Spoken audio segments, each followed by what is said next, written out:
Good morning, everyone. We are in our chapter 5 Disasters, Natural and Human Made, and let's continue with another topic of this chapter.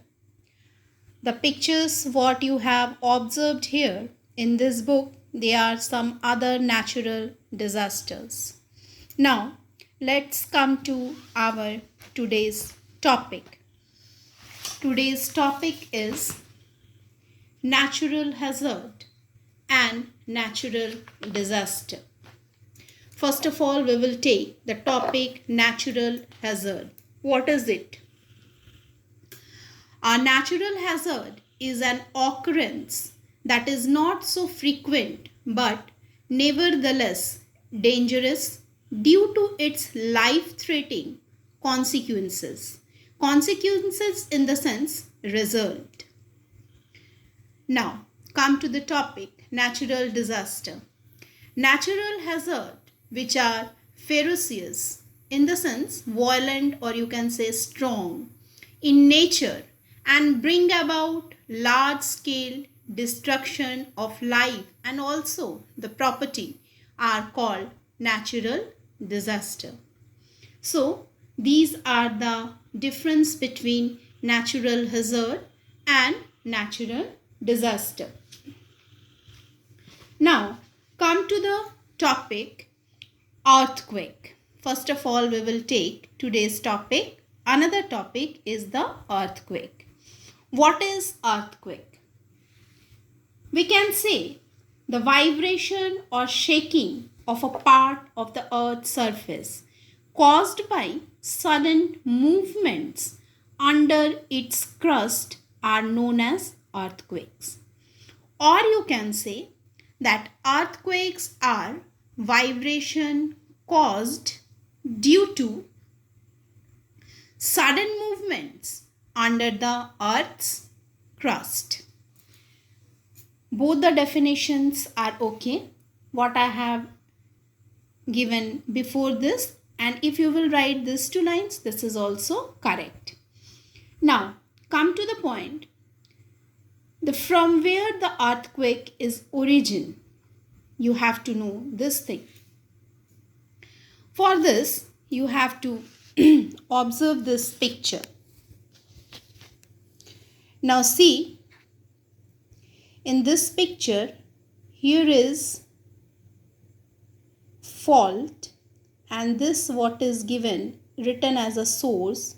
This is known as the focus. We can say that the point of origin of an earthquake is called this the focus, or you can say this is the source from where the earthquake starts. In your book it is written the point of origin of an earthquake is called the focus, or you can say where the earthquake starts, it is known as a focus. And the point on the earth's surface which is directly just above the focus, this is, students, epicenter. This is the epicenter. It is just directly above the focus is called the epicenter, where the strongest impact of an earthquake is experienced by the areas near this epicenter.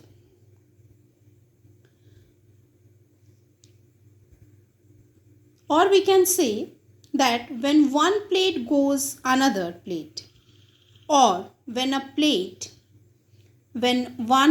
goes when one plate goes under another plate, or when a plate brush against another plate, then the earthquakes happen. So owing to the strong vibration around the point of origin, this is, see the lines which is given with the yellow color, they are the strongest vibration around the point of origin, the degree of destruction is greater around the epicenter. Epicenter. So, the movement of tectonic plates and molten rocks beneath the Earth's crust causes earthquakes. One more picture I want to show you. This is the movement of tectonic plates. What is tectonic plates? The layers which form Earth's lithosphere. They are the tectonic plates. And molten rocks beneath the earth crust causes earthquake. Volcanic eruption may also lead to earthquakes at a time. And also the earthquakes cause tsunami and floods. Landslides occur in the mountainous regions due to the vibration of the earth. Now, one more thing you have to know, that seismograph measures the occurrence of an earthquake, whereas a Richter scale measures the intensity of an earthquake. Intensity in the sense the sharpness of an earthquake. Now, earthquake can cause destruction in mass scale. Due to earthquake, buildings and structures get damaged, and also somewhere it's collapse also, where people die when they get stuck in this type of earthquake they have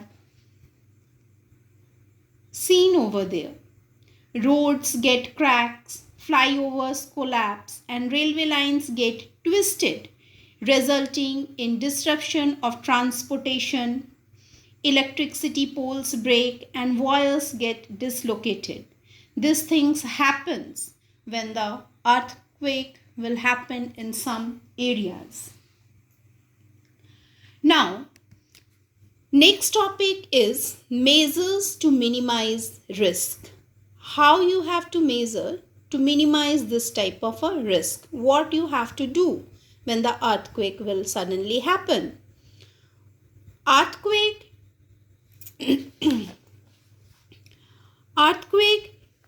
resistant buildings should be constructed in high risk area. People should move to open areas. People who are indoors should move under heavy furniture such as like a bed, tables.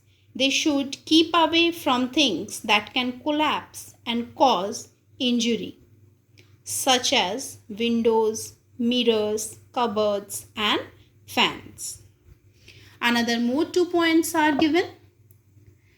People who are outdoor should move away from buildings, trees, and electric poles. Mock drills should be conducted in schools, colleges, and residential complexes to spread awareness about the precautionary measures. So, these things we have to follow when the earthquakes suddenly occurs. Now, the Nepal earthquake in 2015, which killed more than around 8,000 people. Another example of the earthquake is 26 January 2001 in Gujarat. It was happened, and there also so many destructions will happen. Afterwards, the 26 December 2004 in Indian Ocean, the tsunami came, and around more than 2 lakhs people are died over there. So these are the examples of the earthquakes. On the basis of today's example, you have to do few question answers. Here are they. What do you mean by the term disaster? List a few examples of human-made disasters. What is the main cause of the occurrence of earthquake? What is the difference between a nature hazard and the natural disaster? So, do this 4 question as a homework and submit it to me in the WhatsApp group, either in my personal WhatsApp number. And if you have doubt in any topic or any point, you can ask me freely. So thank you and have a nice day to all of you students.